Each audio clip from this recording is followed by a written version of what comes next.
جب اپنے مسلمان بھائی کے لیے دعا کرنا شروع کرتا ہے آسمان سے سپیشل ایک فرشتہ اترتا ہے. بندہ کہتا ہے اللہ فلاں کو رزق حلال فراہ دے. آسمان کا فرشتہ نازل ہوتا ہے اور وہ کیا کہتا ہے؟ آمین وَلَكَ بِمِثْلِ. آمین وَلَكَ بِمِثْلِ. کیا مطلب؟ اللہ تعالیٰ تیری دعا کو قبول کرے اور اللہ تعالیٰ تجھے بھی یہی عنایت کرے. آپ لوگ ڈھونڈتے ہیں، کیا ڈھونڈتے ہیں؟ کوئی نیک بندہ مل جائے اس سے دعا کروانی ہے. آپ کو نبی کریم فرشتے کی دعا پانے کا طریقہ اور گر بتا رہے ہیں. فرشتہ کس کے حکم سے دعا کرے گا؟ اللہ کے. فرشتہ اپنی مرضی سے نہیں کر سکتا. بات سمجھ لیجئے، مسئلہ بڑا آسان ہے. فرشتہ اپنی مرضی سے بولتا ہی نہیں. فرشتہ کس کے حکم سے بولتا ہے؟ اللہ کے حکم سے. یہ اپنی مرضی چلاتے ہی نہیں ہے.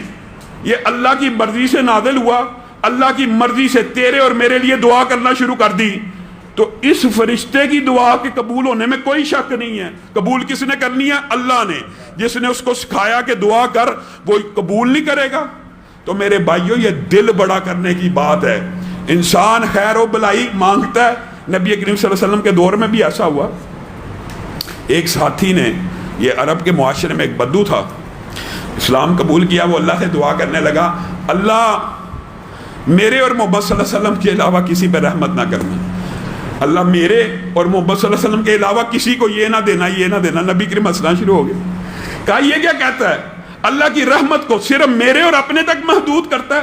تو انسان کا یہ فطرت اور نیچر نہیں ہونی چاہیے کہ انسان رات کو اللہ کے فضل سے دعا کرنی چاہیے، اپنے لیے کرنی چاہیے. اس میں حرج کی بات نہیں ہے. انسان 30 منٹ 40 منٹ اگر رات کو دعا کرتا ہے تو بیچ میں 5-10 منٹ اپنے ان دوست احباب رشتہ دار چچا ماموں ماں باپ ہر ایک کو یاد کرے. کیونکہ وہ جو 10-15 منٹ 30 منٹ میں سے ہوں گے نا، اس کے دوران آسمان سے فرشتہ آئے گا.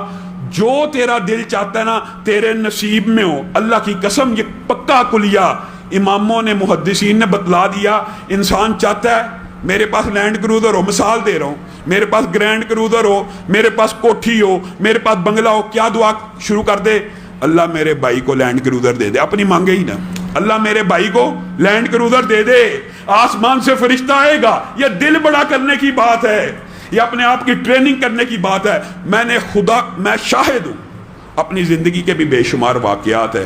آپ لوگوں کے لیے دعا کرنے والے کو کبھی محتاج نہیں پائیں گے، کبھی محتاج نہیں پائیں گے. وجہ اس کے لیے تو فرشتے دعائیں کر رہے ہیں. تو آپ نے یہ بات بھی سمجھنی ہے کہ اس حوالے سے ایک واقعہ بھی ذہن میں آ گیا، اور یہ پرانا واقعہ نہیں، انبیاء کی دعاؤں کا تو آپ نے سنا ہوا ہے. نبی کہتے ہیں اللہ تعالیٰ ہم آپ سے دعا مانگ کے کبھی محروم نہیں رہے.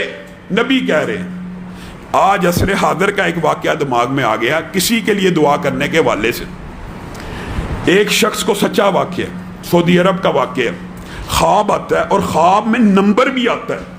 خواب میں نمبر بھی آیا کہ فلاں بندے کو عمرہ کروا.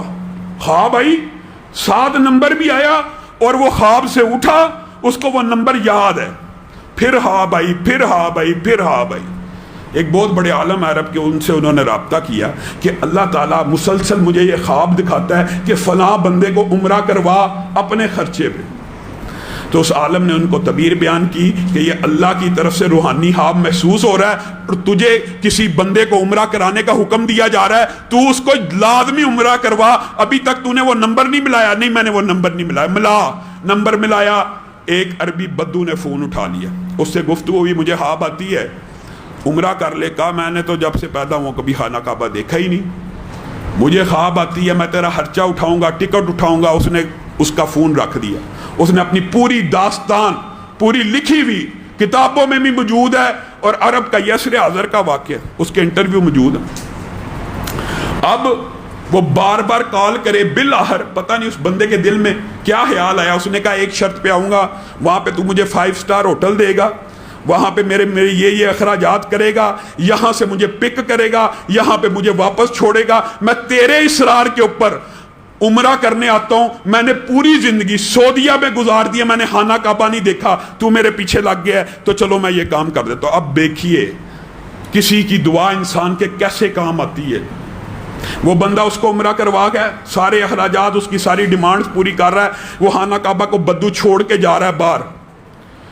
تو بندے کو کہتا ہے جو ساتھ آیا, ساری عمر بیت گئی, اس گھر کا دیدار نہیں کیا, عجیب سی دل کی کیفیت ہے, مجھے 2 رکعت نماز پڑھنے دے, شاید زندگی میں کبھی دوبارہ موقع ملنا ہے, نہیں ملنا, 40-50 سال گزر گئے, میں نے نہیں دیکھا, آج دیکھا ہے تو رب کو 2 سجدے کرنے کا دل کر رہا ہے. بندہ کہتا ہے کر لے.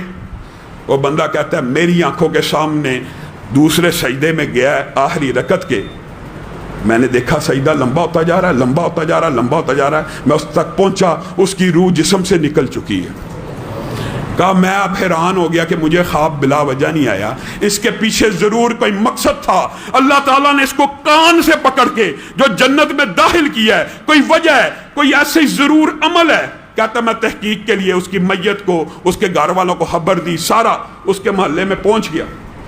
کیا ایسا عمل کرتا تھا اس کے بارے میں کہتا مجھے نیگیٹو رپورٹیں ملی, نمازی سستی کا شکار تھا, کبھی جمعہ پڑھا, عید پڑھی, بالکل نارمل آدمی, سگریٹ نوش وغیرہ وغیرہ.